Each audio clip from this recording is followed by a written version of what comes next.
আসসালামু আলাইকুম viewers, welcome to my channel Sumi's delicacy. Beef কালা ভুনা চট্টগ্রামের একটি ঐতিহ্যবাহী খাবার, কিন্তু দেশব্যাপী রয়েছে এর ব্যাপক জনপ্রিয়তা। অথেন্টিকভাবে আজকে আপনাদেরকে বিফ কালা ভুনার রেসিপি করে দেখাবো। চলুন শুরু করা যাক। গরুর মাংসের কালা ভুনা তৈরির জন্য আমি এখানে 1.5 কেজি গরুর মাংস নিয়েছি। মাংসগুলোকে হাড় এবং চর্বি সহ বড় বড় টুকরো করে কেটে নিতে হবে। এখন আমি এই মাংসগুলো মশলা মাখিয়ে ম্যারিনেট করব। দিয়ে দিচ্ছি 1 কাপ পরিমাণ পেঁয়াজ কুচি, 1.5 টেবিল চামচ পরিমাণ আদা বাটা, 1.5 টেবিল চামচ পরিমাণ রসুন বাটা,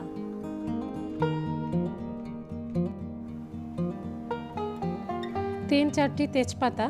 তেজপাতাগুলো আমি ছিঁড়ে দিয়ে দিচ্ছি।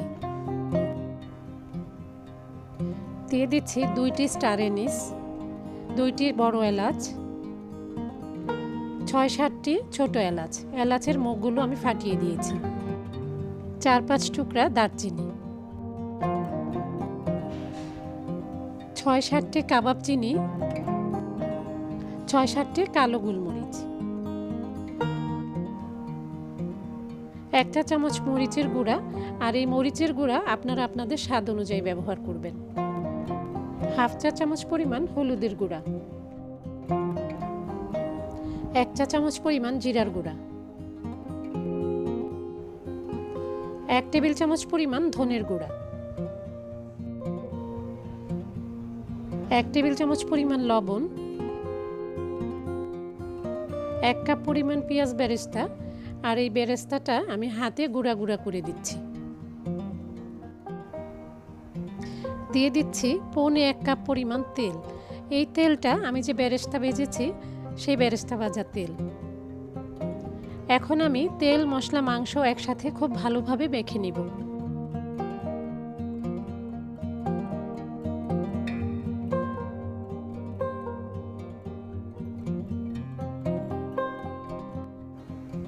মশলা আর মাংস আমি খুব ভালোভাবে মেখে নিয়েছি। এখন এটা চুলায় বসিয়ে দিব।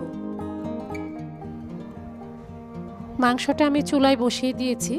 এখন আমি একটু নেড়ে চেড়ে ঢেকে রান্না করব পানি ওঠা পর্যন্ত। ফিরে এলাম 10 মিনিট পর। ঢাকনাটা তুলে নিচ্ছি। দেখুন কেমন পানি উঠেছে। একটু নেড়ে চেড়ে দিচ্ছি।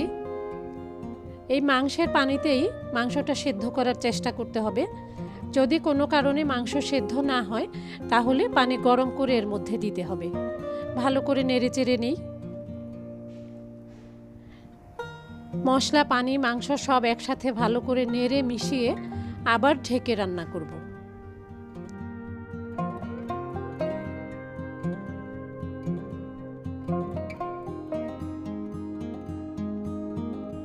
ফিরে এলাম 20 মিনিট পর। ঢাকনাটা তুলে নিচ্ছি।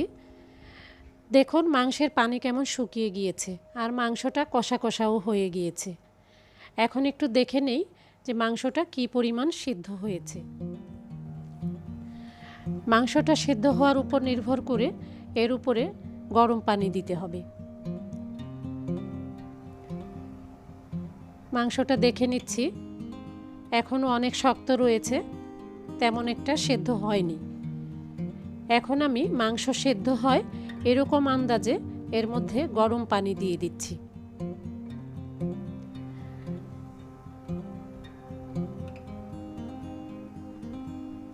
গরম পানি দিয়ে এটা আবার নেড়ে চেড়ে ভালো করে মিশিয়ে নিতে হবে।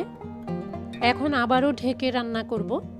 ঢাকনা দিয়ে দিলেও মাঝে মাঝে ঢাকনা তুলে নেড়ে দিতে হবে।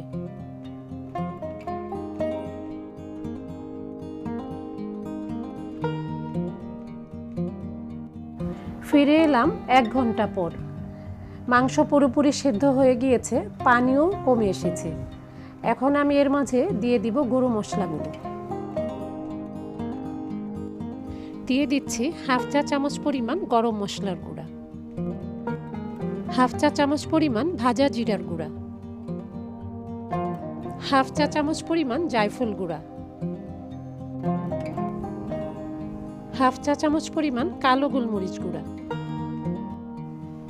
1/2 চা চামচ পরিমাণ কালো জিরার গুঁড়া, হাফ চা চামচ পরিমাণ রাঁধুনির গুঁড়া। এখন দিয়ে দিচ্ছি হাফ চা চামচ পরিমাণ জৈত্রিকের গুঁড়া। এই জৈত্রিকটা আমি হাতে গুঁড়া করে ভেঙে নিয়েছি। এখন খুব ভালোভাবে নেড়ে মিশিয়ে দিচ্ছি।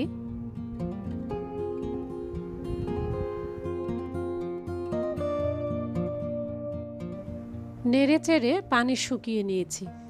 এখন আমি এটা ফোড়ন দিব। কালা ভুনার মাংস ফোড়ন দেওয়ার জন্য আমি একটি ফ্রাই প্যান গরম করে নিয়েছি। এখন দিয়ে দিচ্ছি হাফ কাপ পরিমাণ সরিষার তেল। আর এই কালা ভুনা সরিষার তেলেই ফোড়ন দিতে হবে। তেলটা গরম হয়ে গিয়েছে। এখন দিয়ে দিচ্ছি 3 টেবিল চামচ পরিমাণ পেঁয়াজ কুচি। পেঁয়াজটা নেড়ে চেড়ে নরম করে ভেজে নিব।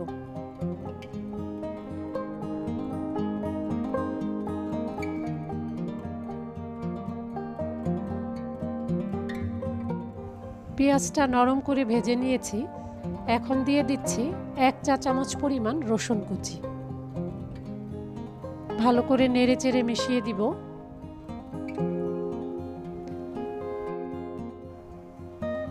এই পর্যায়ে দিয়ে দিচ্ছি 1 চা চামচ পরিমাণ আদা কুচি আর 4টি শুকনো মরিচ। খুব ভালোভাবে নেড়ে ভেজে নিব।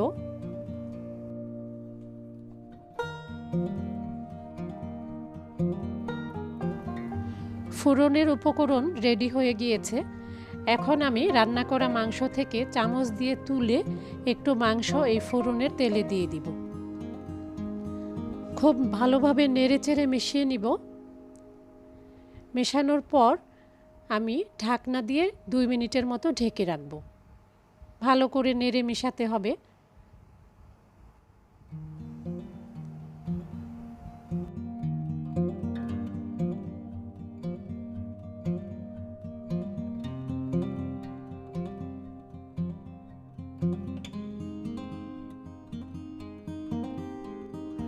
ফোড়নের মাংসটা এখন আমি হাঁড়ির মাংসে ঢেলে দিচ্ছি। এই ফোড়নের মাংসটা হাঁড়িতে ঢেলে দিয়ে খুব ভালোভাবে নেড়ে মিশিয়ে দিতে হবে। আর ফোড়নটা কিন্তু এইভাবেই দিতে হবে।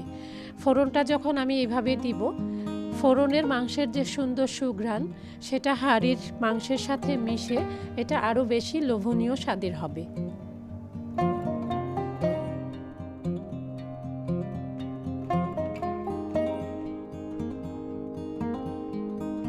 এখন দিয়ে দিচ্ছি 1 কাপ পরিমাণ কিউব করে কাটা পেঁয়াজ।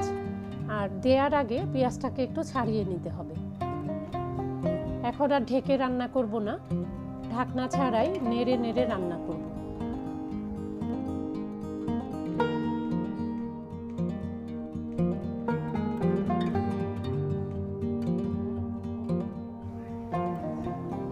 এই পর্যায়ে হাফ চা চামচ পরিমাণ গরম মশলার গুঁড়া দিয়ে দিচ্ছি।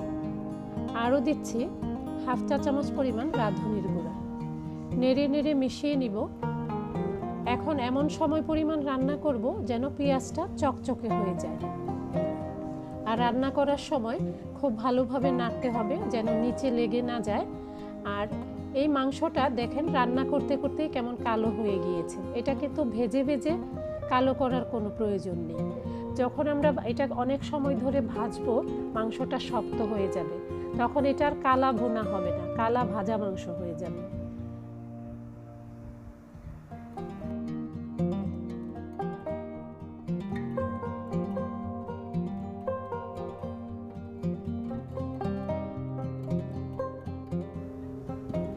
কালা ভুনা খাওয়ার জন্য তৈরি।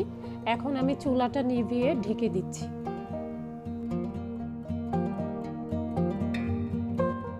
গরুর মাংসের কালা ভুনা খাওয়ার জন্য একদম তৈরি। রেসিপিটা কেমন লাগলো অবশ্যই আমাকে কমেন্টে জানাবেন। আর যদি ভালো লাগে লাইক, শেয়ার এবং সাবস্ক্রাইব করবেন। আজ এখানেই বিদায় নিচ্ছি। সবাই খুব ভালো থাকবেন। আল্লাহ হাফেজ।